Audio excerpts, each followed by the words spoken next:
Hi. ಇವತ್ತು ಸೋಮವಾರ. ಆಮೇಲೆ ಹೊರಗೆ ನೋಡ್ರಿ ವೆದರ್ ಫುಲ್ ಸನ್ನಿ ಅದಲ್ಲ ನೋಡಕ್ಕ. ಆದ್ರೆ ವೆದರ್ -1 ಡಿಗ್ರಿ ಅದ ಇಲ್ಲೀಗ. ಭಾಳ ಚಳಿ ಅದ. ಈ ಮೇಡಮ್ ಇವತ್ತು ಸ್ಕೂಲ್ಗೆ ಹೋಗಿಲ್ಲ. ಈಗ ನಾವು ಹೊರಗೆ ಹೊಂಟೀವಿ. ಶೂಸು ಹೊರಗೆ ಚಳಿ ಅದ ಬೇರೆದ್ ಹಾಕೋ ಅಂದ್ರ ಸ್ನೀಕರ್ಸ್ ಹಾಕೋಬೇಕಂತ ಆಕಿ ರಿಕ್ವೆಸ್ಟ್ ಮಾಡ್ಕೊಳ್ಳೋದು ನೋಡ್ರಿ. ಕೈ ಮುಗಿದ್ ಬಿಡ್ತಾಳ. ಅದನ್ನ ನೋಡಿ ನಾವು ಹಾಕಬೇಕು. ಆಕಿ ಇವತ್ತು ಸ್ಕೂಲಿಗೆ ಯಾಕೆ ಹೋಗಿಲ್ಲ ಅಂದ್ರೆ ಇನ್ನೊಂದು ಸ್ವಲ್ಪ ಆಕಿಗೆ ನೆಗಡಿ ಅದು ಇತ್ತ. ಆಮೇಲೆ ಆಕಿನ ಹೇರ್ಸ್ ನೋಡತ್ತಿರ್ಲ ಭಾಳ ಅನ್ಸಕತ್ತವ ನನಗರ. ಆಕಿಗೆ ಹೇರ್ ಕಟ್ ಮಾಡಿಸ್ಬೇಕಂತ ಒಂದ್ 2 ವಾರದಿಂದ ನಾನ್ ಆಕಿಗೆ ರಿಕ್ವೆಸ್ಟ್ ಮಾಡ್ಕೊಂಡಿನಿ. ಅನನ್ಯಾಗ ಲಾಂಗ್ ಹೇರ್ಸ್ ಅಂದ್ರೆ ಇಷ್ಟ. ಆಕಿಗೆ ಜುಟ್ ಹಾಕೋಬೇಕಂತ, ಹೇರ್ ಸ್ಟೈಲ್ ಮಾಡ್ಕೋಬೇಕಂತ ಯಾವಾಗ್ಲೂ ಹೇಳ್ತಿರ್ತಾಳ. ಅದೆಲ್ಲ ಏನೋ ಸರಿ, ಆದ್ರ ವಿಂಟರ್ಸ್ನಾಗ ಏನ್ ಮಾಡ್ತಾಳ ಅಂದ್ರ ಒಟ್ಟ ಕ್ಯಾಪ್ ಹಾಕೊಳ್ಳಲ್ಲ. ಕೂದಲ್ದಿಂದ ಆಕಿಗೆ ಇರಿಟೇಟ್ ಆಗ್ತದಂತ ಅದಕ್ಕೆ ಒಟ್ಟ ಕ್ಯಾಪ್ ಹಾಕೊಳ್ಳಲ್ಲ. ಇಂತ ಪರಿ ಚಳಿ ಒಳಗ ಕ್ಯಾಪ್ ಹಾಕೊಳ್ಳಿಲ್ಲ ಅಂದ್ರೆ ಹೆಂಗ್ ನಡೀತದ ಹೇಳ್ರಿ.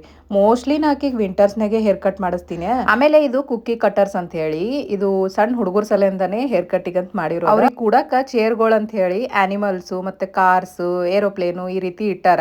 ಅವ್ರಿಗೆ ಯಾವ್ದು ಇಷ್ಟ ಅದ್ರಾಗ ಕೂಡಿಸ್ತಾರ. ಅನನ್ಯ ನೋಡ್ರಿ ಏರೋಪ್ಲೇನ್ ಸೆಲೆಕ್ಟ್ ಮಾಡ್ಕೊಂಡು, ಅದಲ್ದೇನೆ ಅವ್ರಿಗೆ ಯಾವ್ದು ಇಷ್ಟ ಆ ಶೋ ಹಚ್ತಾರ ಟಿವಿಯಾಗ ಮುಂದ. ಅನನ್ಯ ಗ್ಯಾಬಿ ನೋಡ್ತಾಳ. ಅದು ಹೇಳಿದ ತಕ್ಷಣ ಅವ್ರು ಹಚ್ಚಿದ್ರು ಆಕಿ ಟಿವಿ ನೋಡ್ಕೋ ಅಂತ ಹೇರ್ ಕಟ್ ಮಾಡಿಸ್ಕೊಳಕತ್ತಾಳ. ಆಕಿ ಈ ರೀತಿ ಹೇರ್ ಕಟ್ ಮಾಡಿಸ್ಕೊಳ್ಳೋದು ನೋಡ್ಕೊಂಡು ನನಗ್ ನಾ ಸಣ್ಣಕ್ಕಿದ್ದಿದ್ ನೆನಪಾಯ್ತಾ. ನಮ್ಮ ಪಪ್ಪಾರ ಒಂದ್ ಕಟಿಂಗ್ ಅಂಗಡಿ ಕರ್ಕೊಂಡು ಹೋಗ್ತಿದ್ರಪ್ಪ. ಅಲ್ಲೊಂದ್ 50 ರೂಪಾಯಿ ಕೊಡ್ತಿದ್ವಿ ಏನೋ ಹೇರ್ ಕಟ್ ಮಾಡಿಸ್ಕೊಳಕ. ಫಟಾಫಟ್ ಕ್ಯೂನ್ಯಾಗ ನಿಂತ್ ಮಾಡಿಸ್ಕೊಂಡ್ ಬರ್ತಿದ್ವಿ. ಆಮೇಲೆ ಇಲ್ಲಿ ಕಟ್ ಮಾಡಿರೋ ಈ ಕೂದ್ಲ ನೋಡಿಗುಳೆ ನಂಗರ ಭಾಳ ಬೇಜಾರಾಯ್ತಪ್ಪ.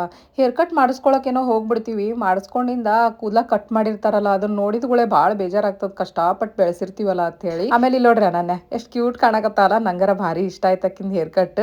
ಅಲ್ಲೊಂಚೂರು ಆಟ ಆಡಾಕಿತ್ತು. ಆಕಿ ಆಟ ಆಡಿದ್ಲು. ಆಟ ಆಡಿಂದ ನೆಕ್ಸ್ಟ್ ವಾಲ್ಮಾರ್ಟಿಗೆ ಬಂದೀವಿ. ಇಷ್ಟೊತ್ತನ ಅನನ್ಯಂದಾಯ್ತು. ಈಗ ನೆಕ್ಸ್ಟ್ ನನಗ ಏನಂದ್ರೆ ನನ್ಗೆ ಹೈಬ್ರೋ ಮಾಡಿಸ್ಕೊಳ್ಳೋದಿತ್ತ. ಅಲ್ಲಿ ವಾಲ್ಮಾರ್ಟ್ನಾಗೆ ಒಂದು ಸ್ಪಾ ಅದ, ಅಲ್ಲಿ ಮಾಡಿಸ್ಕೋತೀನಿ ನಾ ಯೂಶಲಿ. ಅಲ್ಲಿ ಹೋದ್ಮೇಲೆ ಅವರು ನೀವೇನ್ ಮಾಡಿಸ್ಕೋಬೇಕು ಅಂತ ಕೇಳಿದ್ರ ಅನನ್ಯ ಹೇಳಕತ್ತಾಳ ಥ್ರೆಡ್ಡಿಂಗ್ ಅಂತೇಳಿ. ಅವ್ರಾರ ನಗಾಕತ್ರು. ಅನನ್ಯ ಥ್ರೆಡ್ಡಿಂಗು ಎಲ್ಲ ಗೊತ್ತೇನೋ ನಿನಗಂತ ಹೇಳಿ. ಆಮೇಲೆ ಒಂದ್ ಸ್ವಲ್ಪ ವಿಡಿಯೋ ಮಾಡಂದಿನಿ. ಇಲ್ಲಿ ನೋಡ್ರಿ ಇಷ್ಟು ಝೂಮ್ನಾಗ ವಿಡಿಯೋ ಮಾಡ್ಯಾಳ ಅವ್ರು ಹೈಬ್ರೋ ಮಾಡೋದನ್ನ.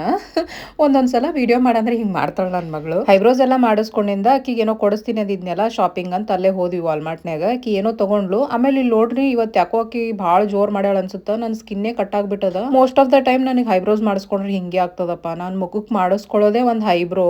ಅದನ್ನ ಬಿಟ್ರೆ ನಾನು ಏನು ಮಾಡಿಸ್ಕೊಳ್ಳಲ್ಲ. ಆಮೇಲೆ ಸ್ವಲ್ಪ ಗ್ರಾಸರೀಸ್ ತಗೊಳಿತ್ತ. ಅದನ್ನೆಲ್ಲ ತಗೊಂಡು ಮನಿಗ್ ಬಂದ್ವಿ. ಬಂದಿಂದ ಅವ್ರ ಪಪ್ಪಾಗ ಸರ್ಪ್ರೈಸ್ ಅಂತ ಹೇರ್ ಕಟ್ ತೋರಿಸಿದ್ಲು. ಅವ್ರ ಪಪ್ಪ ಇದ್ರ ಕುಚ್ ಹೋತಾಯ ಒಳಗ ಅಂಜಲಿ ಕಂಡಂಗ್ ಕಾಣಕತ್ತಿ ನೋಡಂತ. ಅದು ಹೆಂಗಾರ ಇರ್ಲಿ ಅನನ್ಯನ್ ಪ್ರಾಬ್ಲಮ್ ಏನಂದ್ರೆ ಕಿನ್ ಜುಟ್ಟು ಹೋಯ್ತಂತ. ಪಾಪ ಅವ್ರ ಪಪ್ಪಾಗ ನನ್ ಜುಟ್ಟು ಹೋಯ್ತು ಅಂತೇಳಿ ಬೇಜಾರ್ ಮಾಡ್ಕೊಂಡ್ಲ. ಅವತ್ ಇಡೀ ದಿನ ಬೇಜಾರ್ ಮಾಡ್ಕೊಂಡ್ಲು ಪಾಪ. ಆಮೇಲೆ ಒಂದ್ ಸ್ವಲ್ಪ ಹೋಮ್ವರ್ಕ್ ಇತ್ತು ಆಕಿ ಮಾಡಕತ್ತಿದ್ಲು. ಆಮೇಲೆ ನಾವು ಬರ್ಬೇಕಾದ್ರೆ ಈ ಕಪ್ ನೂಡಲ್ಸ್ ತಗೊಂಬಂದಿದ್ವಿ. ಇದಕ್ಕೊಂದ್ ಸ್ವಲ್ಪ ಬಿಸಿನೀರ್ ಹಾಕಿ ಒಂದ್ 5 ನಿಮಿಷ ಮುಚ್ಚಿಟ್ಬಿಟ್ರೆ ರೆಡಿ ಆಗ್ತದ. ಇಬ್ರಿಗೂ ನೆಗಡಿ ಬಂದದ, ಗಂಟ್ಲ ಸರಿ ಇಲ್ಲ, ಸೂಪ್ ತರ ಕುಡಿಬಹುದು ಅಂತ ಹೇಳಿ ತಗೊಂಬಂದಿದೀವಿ.